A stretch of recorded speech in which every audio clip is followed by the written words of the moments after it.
Евтерпа – дигитална галерия мост на културното наследство.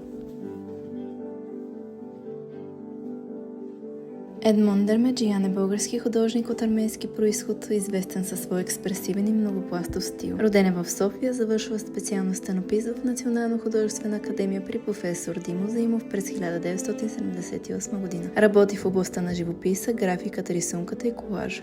Михалис Гарудис е гръцки художник и монументалист, роден на 20 януари 1940 година. Израснал е като политически имигрант в България след гръцката гражданска война. Завършва Национална художествена академия през 1965 година при професор Илия Петров. Работи в живопис, монументални изкуства и мозайка. Автор е на множествено обществени произведения в София и страната. От 1986 година живее в Солун, но запазва силна връзка с българската художествена сцена. Стилът му е поетичен, философски и насочен към човека и пространството. Умира през 2021 година, оставяйки значимо наследство в България и Гърция.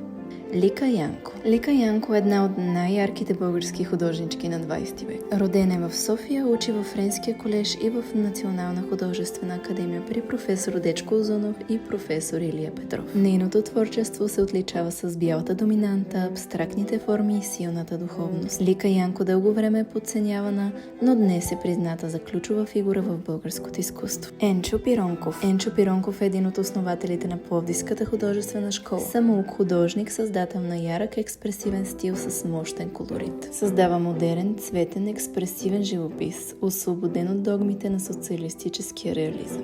Участва в над 50 изложби в България и чужбина. Неговите творби са в Национална художествена галерия, Пловдивската галерия и множествено частни колекции. От него е известен следният цитат: „Живописа е като живота.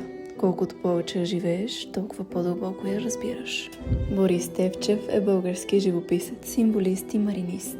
Завършва художествено-индустриалното училище и специализира във Виена. Ранното му творчество е повлияно от символизма, а по-късно става един от най-добрите български маринисти. Негови творби се съхраняват в Национална художествена галерия, Софийска градска художествена галерия и частни колекции.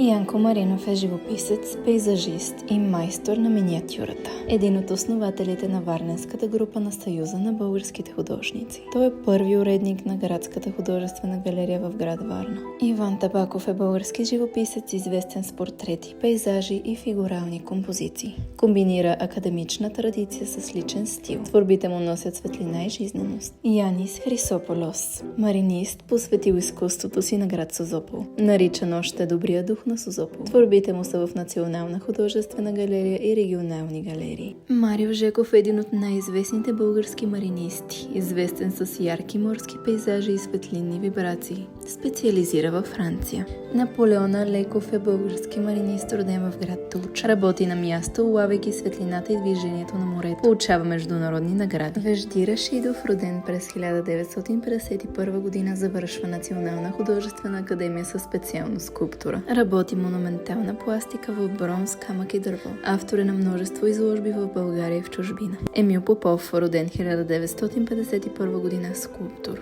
Завършва Национална художествена академия, по-късно става преподавател и ръководител на катедра скулптура. Работи с бронз, месинг, камък и дърво. Известен с скулптурата Конникът пред Национален дворец на културата, вход А3. Павел Койчев, роден през 1939 година, експериментален скулптор, който съчетава скулптура с природна и градска среда. Сред известните му проекти са Водна паша, Райското езеро, той и тя. Валентин Старчев, роден през 1935 година, е един от най-значимите български монументалисти. Автор е на паметника 1300 години България, паметника на Петковия вода в Рим, както и на множество други мемориали в страната. Крум Дамянов, роден през 1937 година, е автор на мемориалния ансамбъл Бранителите на Стара Загора. Професор е в Национална художествена академия и Университета по архитектура, строителство и геодезия. Носител е на множество отличия. Иван Славов е роден през 1952 година, професор в Национална художествена академия, катедра метал.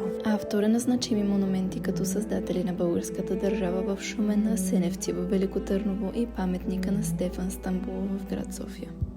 Вежди Рашидов е един от най-известните български скулптори с над 30 самостоятелни изложби. Автор е на монументални паметници, портрети и пластики. Величко Минаков е виден български скулптор и професор. Автор е на монументални произведения в София, Пловдив и Пазарджик. Мария Гергова е българска скулптурка, автор на множество паметници, декоративни пана и бюстове. Нейните творби са част от културното наследство на България.